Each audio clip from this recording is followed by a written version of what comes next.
अच्छा हाँ पे बात सुने यार, बात सुने, आप तहजीब पे काम करते हैं? जी सर। तो ये तहजीब पे कल मैं सुना नवाज शरीफ साहब आए हुए थे यहाँ पे आपके पास, यहाँ पे? जी सर, आए हुए तो थे, लेकिन वो जिस तरह आए हैं उस तरह, जिस तरह हमने सोचा था उस तरह नहीं आए। अच्छा।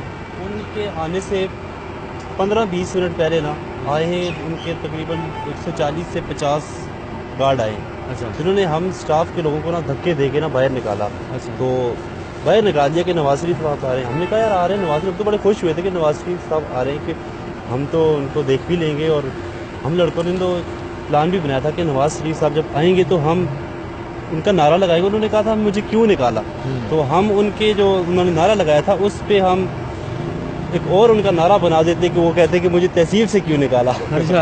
हम उनको धक्के तो दे के क्यों नहीं लगाए फिर नारे आप लोगों ने? उन्होंने हमें धक्के दे के बाहर निकाल दिया। किसने धक्के दे के निकाल दिया? उनके स्टाफ के जो गार्ड थे जो। लेकिन वो तो कह रहे थे यहाँ पे बड़ा मेरा इस्तकबाल हुआ है, लोगों से मैं घुल मिल गया हूँ, और कस्टमर से बड़ी बातें करते रहे। वो कस्टमर तो वो आर्टिफिशियल लाए थे, अपने साथ गाड़ियों में लाए थे, और उनके हाथ में टोकरियां पकड़वा के तो इधर उधर से ही बातें हुई। अपने कैमरे भी साथ लाए थे, ऐसा लग रहा था जैसे कोई शूटिंग हो रही है किसी फिल्म की। उनको तो नहीं, वो तो एक्टिंग की उन्होंने। वो कह रहे तहजीब के लोगों से हम बड़ा घुले मिले, और लोगों ने बड़ा वहाँ पे, तो मैं देख रहा था फेसबुक के ऊपर कह रहे थे कि तहजीब में यहाँ पे लोगों ने बड़ा उनको वेलकम किया है, और वो जो आपका स्टाफ है उसमें बड़ा उनसे बातें की हैं। स्टाफ में तो हमारे स्टाफ को बता रहा हूँ कि उन्होंने सारे स्टाफ को ना बाहर निकाल दिया था, लड़कों सबको बाहर निकाल। तो जो चंद बच गए थे उनको भी उन्होंने डरा धमका के, तो वो कहा कोई नारा नहीं लगाएगा, कोई बात नहीं करेगा।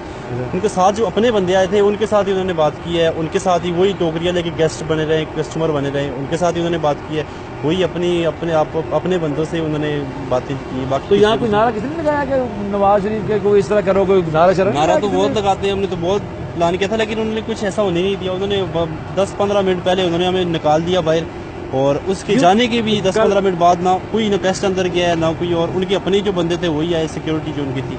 अच्छा, तो वो जो टोकरियां पर के लोग उनसे बातें कर रहे थे जो मैंने फेसबुक पे देखा, वो कौन थे? वो उनके अपने लोग थे, वो उनके साथ गाड़ियों में बैठ के बाकायदा हमने देखे। बाहर बहुत आवाम जमा हो गई थी, वो देखते कि किसी फिल्म की शूटिंग हो रही है या कौन आया यहाँ पे। अच्छा जी, चलो ठीक है सर। अस्सलाम वालेकुम। सबसे पहले मियां मोहम्मद नवाज शरीफ साहब से माफ़ी मांगना चाहता हूँ, जिनके बारे में मैंने गलत बयानी की, झूठा इंटरव्यू दिया। उसके बाद मैं तहजीब के ओनर से भी माफ़ी मांगना चाहता हूँ, जिनके बारे में मैंने गलत बयानी की, झूठा इंटरव्यू दिया। मैंने जो भी इंटरव्यू में कहा था सब झूठ था। ना ही मैं तहजीब पे काम करता हूँ और ना ही ऐसा कुछ हुआ था वहाँ पे। मैंने अनजाने में, मुझसे बहुत बड़ी गलती हो गई। मियां मोहम्मद नवाज शरीफ साहब और तहजीब के ओनर से अपील करता हूँ कि मुझे माफ़ कर दें। शुक्रिया।